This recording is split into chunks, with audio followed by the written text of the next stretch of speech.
Olá, seja bem-vindo a mais um programa Educação em Pauta. No programa de hoje nós conversamos com o professor Agamenon Henrique de Carvalho Tavares. Ele é professor de matemática do campus Natal Zona Norte e também pró-reitor do Instituto Federal de Educação, Ciência e Tecnologia do Rio Grande do Norte.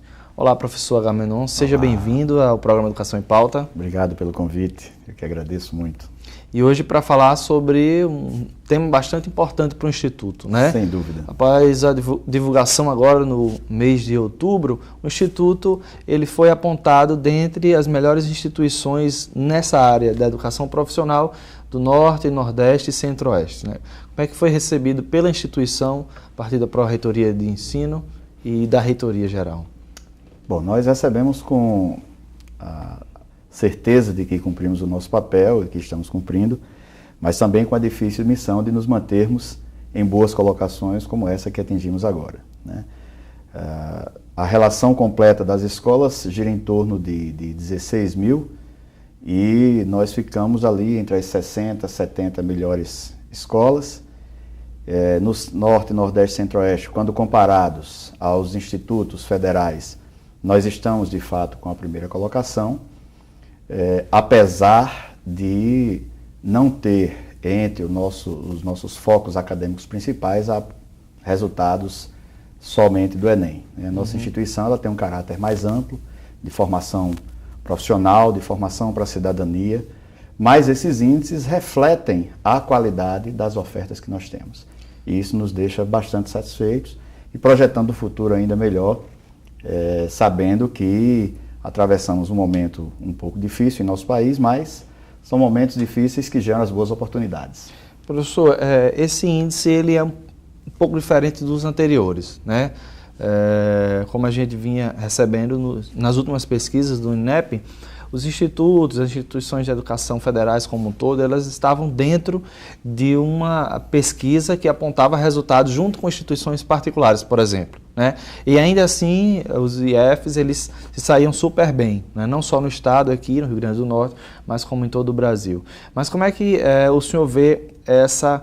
Quase que não sai, né, essa avaliação dos institutos federais e das instituições de ensino públicas voltadas com essa característica, quase que não sai, mas agora sai e ainda sai só dentro de uma área que circunscreve elas mesmas. Como é que o senhor avalia isso?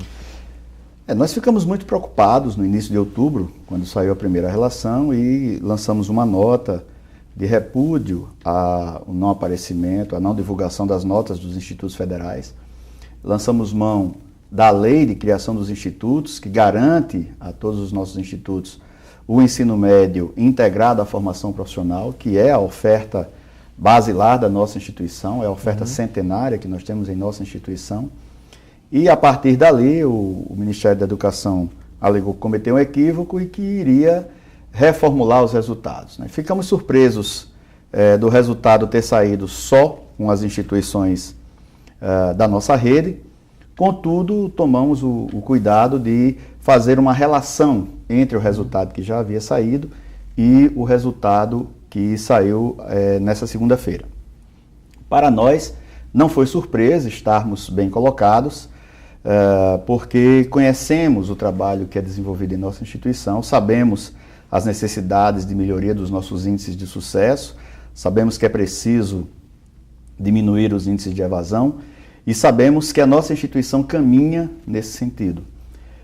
Essas divulgações têm nos deixado muito preocupados em alguns momentos, contudo, o nosso instituto efetivamente tem demonstrado muita força, tem demonstrado a solidez que sempre o caracterizou. Nós temos, como professores hoje da nossa instituição, um quadro muito grande de mestres e doutores. Nós temos hoje cerca de 1.600 professores no total da nossa instituição que se dedicam à formação de quase 34 mil estudantes.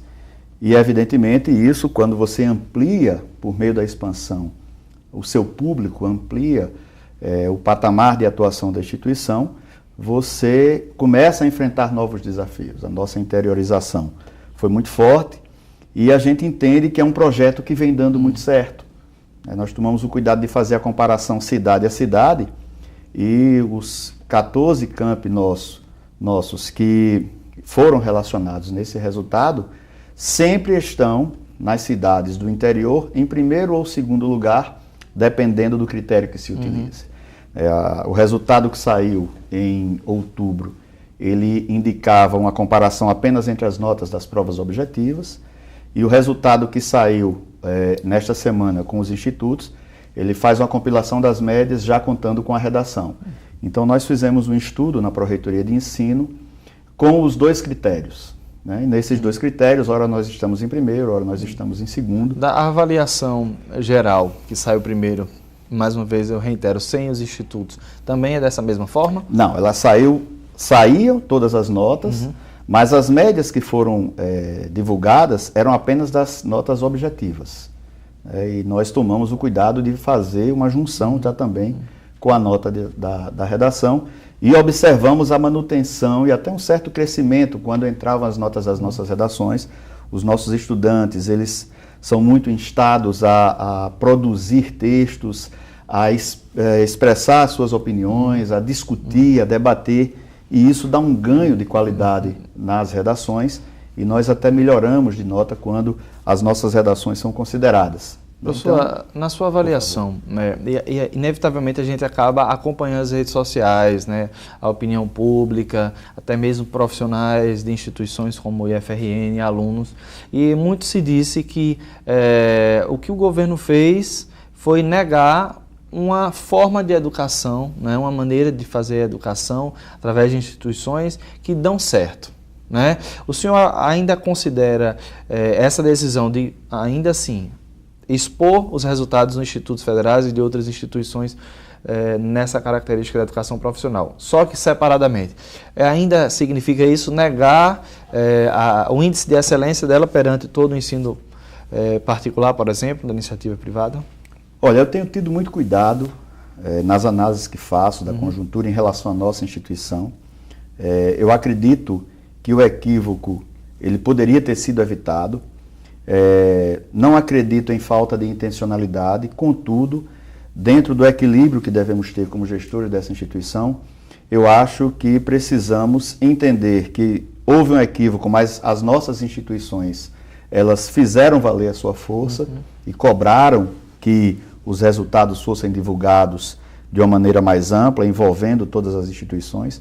Basta dizer que as nossas instituições, os IFs, por exemplo, que hoje são 544 unidades, e metade disso aproximadamente fez o Enem, porque a outra metade ainda está em consolidação, não tem turmas concluintes, não tinha no ano passado. Então, quando nós colocamos os índices dos institutos nessas notas, a quantidade de escolas públicas entre os primeiros lugares no Enem do ano passado, ela dobra nacionalmente.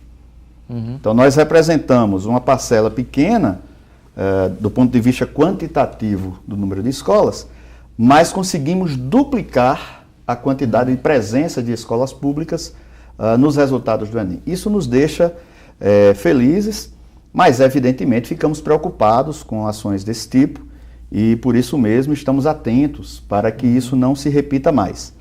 A conjuntura política é uma conjuntura difícil para as nossas instituições, percebe-se que a educação pública ela não tem dos governos, ou do governo, ou de alguns políticos, ou de algumas pessoas da sociedade, ela não tem o reconhecimento e o investimento que deveria ter, e nos causou bastante estranheza quando aquela parcela que dá mais certo, aquela parcela que tem mais sucesso, aquela parcela em que a sociedade confia mais, que são os institutos federais, elas ficaram de fora desse resultado. É evidente que, ficando de fora, você diminui ainda mais o valor da educação pública. E nós, no Instituto, nós acreditamos numa educação pública de muita qualidade. Os nossos campi, por exemplo, do IFRN, em todas as cidades onde eles estão instalados, eles se constituem no melhor ou num dos melhores equipamentos públicos da região, em cada cidade. Em Pau dos Ferros, em Caicó, em Santa Cruz, em Macau, em Mossoró. nas diversas cidades que nós temos, Ceará Mirim, Caguaretama, ele se constitui como um equipamento público de muita qualidade. Professor, essa instabilidade política que o senhor inevitavelmente citou, e aí a gente também não tem como deixar de citar, né, direcionamentos diante dessa instabilidade política, né, sobretudo para a área da educação, consequentemente para a área da saúde também, mas a gente está abordando a área da educação. Como é que fica esses índices ou essa formação desses alunos dentro dessa atmosfera de uma medida provisória que visa reformular o ensino médio, de uma PEC, como essa PEC que vem a cortar os gastos, né, ou a apresentar um limite com um tempo relativamente grande, né, diante de uma educação com fases de expansão que vem crescendo e se moldando, né? Como é que a gente vai repensar ou pensar essa educação a partir dessa atmosfera? Bem, no que diz respeito à reformulação do ensino médio, entendendo toda a estrutura que é montada para o ensino médio nesse país, que precisa de uma reforma, a gente percebe que é necessária a discussão. A nossa discordância, basicamente, é de que essa discussão tenha sido conduzida por uma medida provisória. Porque, na nossa leitura, a medida provisória é um instrumento que permite muito pouca discussão. Hoje, quando a gente abre a Lei de Diretrizes e Bases no site do Governo Federal, site do MEC, a gente percebe a LDB toda arriscada, porque, como medida provisória, ela já, enquanto está vigendo, ela substitui tudo o que havia antes, mesmo que depois ela caia, mas no momento está valendo ela. E isso, para nós, é motivo de uma certa decepção. Discutir educação sem a participação de educadores comprometidos com a educação pública, por exemplo, é para nós quase que um crime. Eu entendo que não há qualquer viés, exceto o da intolerância política, que explique uma alteração na educação de qualquer país, não só do nosso, por meio de uma medida provisória ou de um instrumento que não permita a discussão. A gente percebe que depois da publicação dessa medida provisória já houve caminhos para uma maior discussão, mas isso ainda está muito, digamos assim, incipiente e precisa ser melhorado.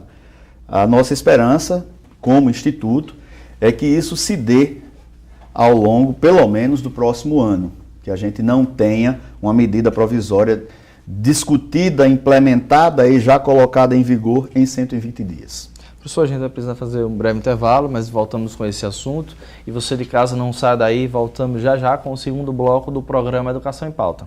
Até lá!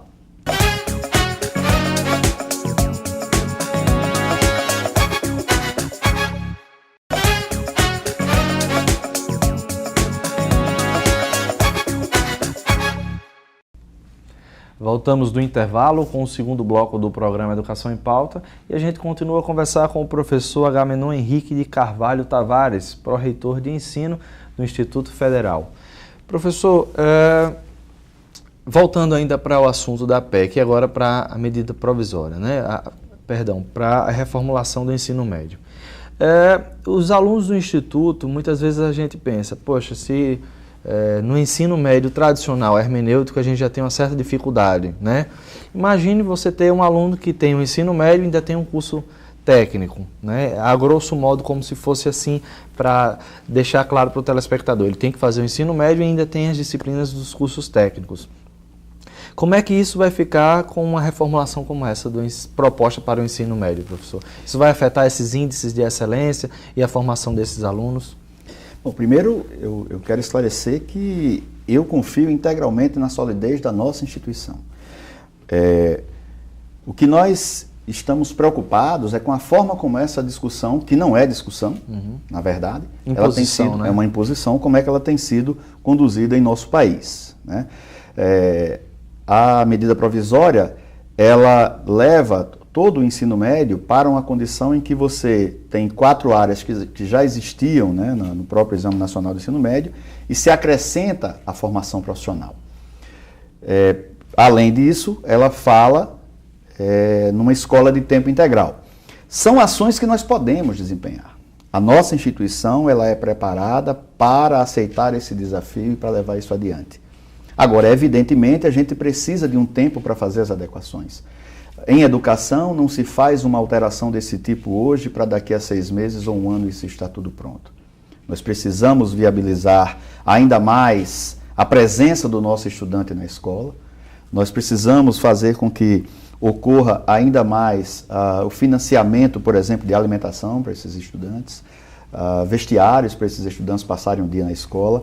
Mas a nossa escola, ela já se caracteriza por essas ações. O nosso Instituto Federal, que hoje contempla vários níveis de ensino, e não só a educação básica, nós temos cursos de mestrado, cursos superiores, especializações, ele já contempla uma infraestrutura muito boa para que a gente consiga dar conta de tudo isso. Agora, do ponto de vista acadêmico em si, a gente ainda precisa discutir internamente, dentro do nosso projeto político-pedagógico, como trazer os nossos cursos médios, que hoje são de 4 anos, para 3 anos. Essa é uma discussão que a gente já vinha tomando. O plano de ação do nosso reitor atual, ele já indicava que nós poderíamos discutir o nosso ensino médio integrado em 3 anos. Esse debate o senhor falou que já foi discutido, né? Antes dessa instabilidade. Isso, né? Nós já tínhamos internamente uma discussão sobre o ensino médio integrado em 3 anos, e uma das propostas era a de colocar tempo integral em alguns dias da semana para os nossos estudantes. Isso ainda estava em discussão, como continua, da maneira como nós acreditamos que devem ser as coisas em educação. Você tem que levar para a sua comunidade discutir, você tem que levar para as equipes técnico-pedagógicas, você tem que levar para os seus bibliotecários. Os diferentes cursos que têm naturezas diferentes. Os diferentes cursos têm naturezas diferentes, laboratórios diferentes, têm realidades locais diferenciadas. Tudo isso deve ser levado em consideração. Então, por exemplo, quando eu disse agora há pouco que o Enem não é o nosso único foco acadêmico, é porque nós temos um foco também em pesquisa e extensão já a partir da educação básica. E os alunos do Instituto, isso é recorrente, recebem prêmios em Olimpíadas de Matemática, Física, Astronomia, né? Exatamente. Esse é outro índice que... Exatamente. Nós temos premiações em Olimpíadas de Matemática, de Física, de Língua Portuguesa, de História, né? Quase todos os prêmios da última Olimpíada Nacional de História foram do IFRN. Nós mandamos dezenas de alunos, mais de 100 alunos, para essa Olimpíada de História. Nós temos projetos de pesquisa que são reconhecidos hoje nacionalmente e internacionalmente. Na semana passada, nós fizemos o lançamento do vídeo de um projeto de 2 estudantes da Zona Norte, que é o CRAB, que é um dispositivo que leva cadeirantes para a areia da praia. Premiado internacionalmente. Em emissora nacional, né? Exatamente. Super interessante, eu tive a oportunidade de ver Exatamente. a realização, digamos assim, de um protótipo quase que final, né? Exatamente. O colega já estava ali numa cadeira na praia.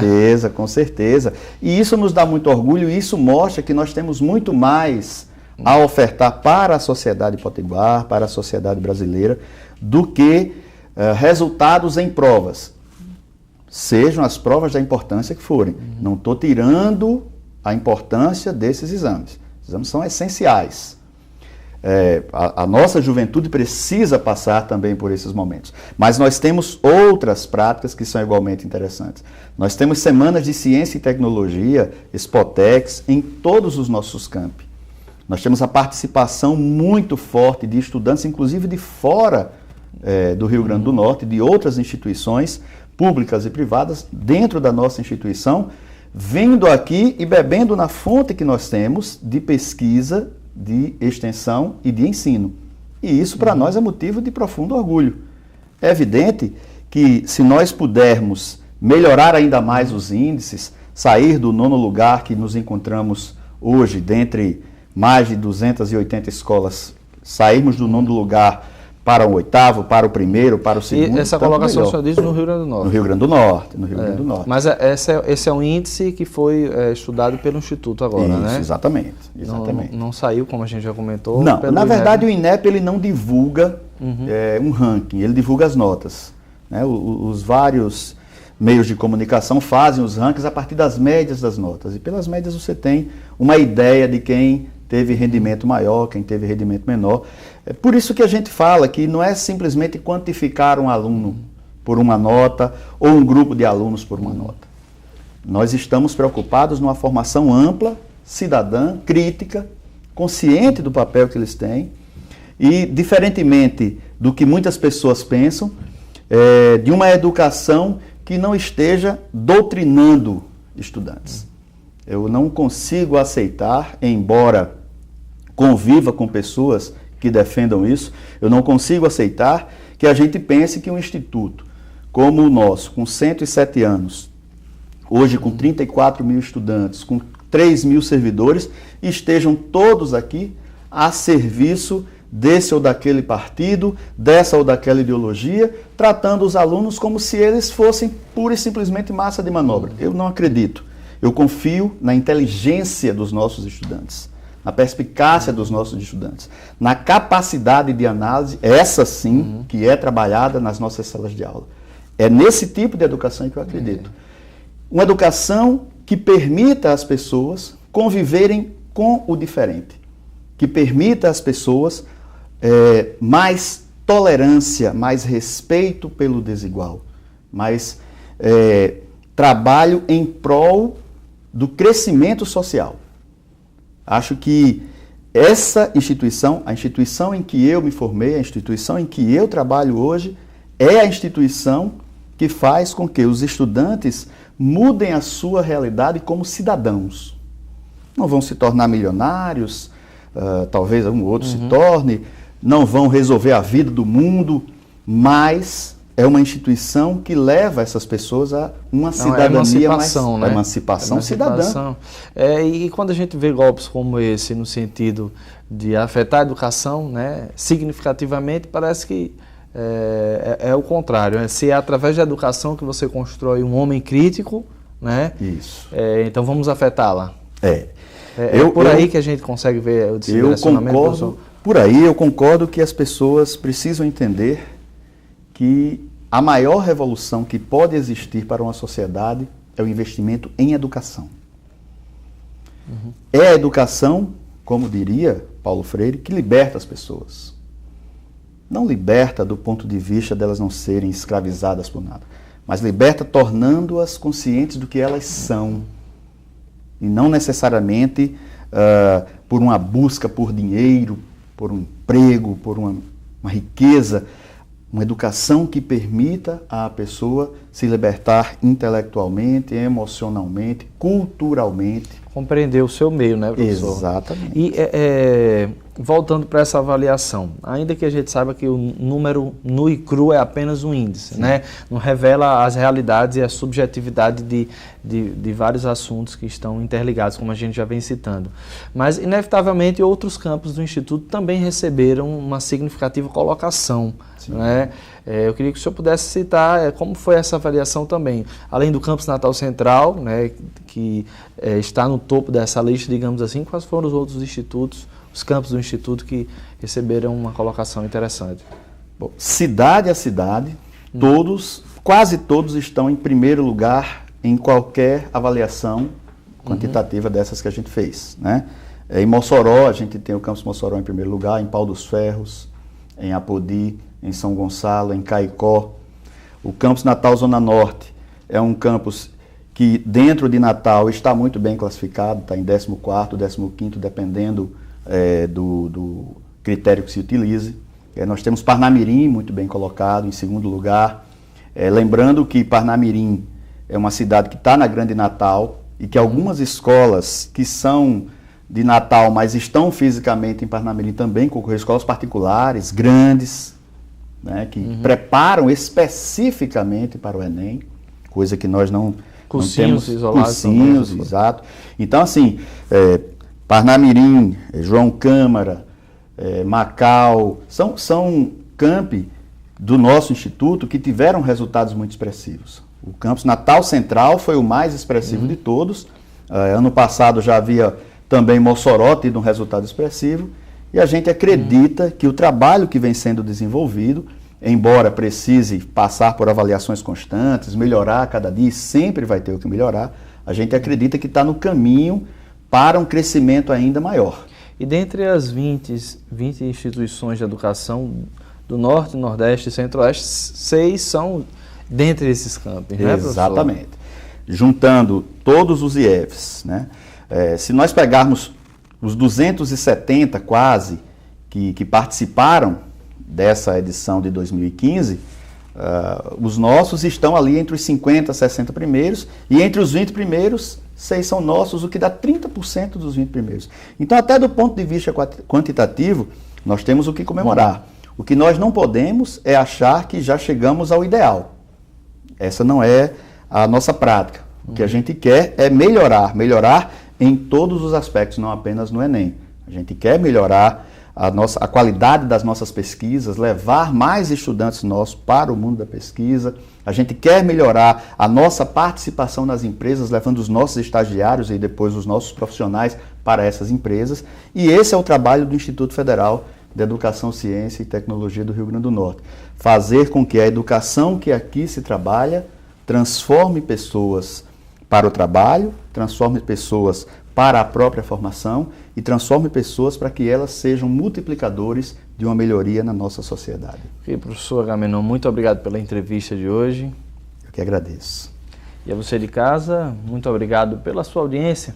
A gente se vê todos os sábados aqui na TV Câmara, com o programa Educação em Pauta. Lembrando que aos domingos também temos a reexibição do nosso programa, não é? Ele é retransmitido e você pode acompanhar todos os programas que já foram exibidos na telinha também através das nossas redes sociais, Facebook, YouTube e Twitter também. A gente se vê na próxima semana com mais um programa Educação em Pauta. Até lá!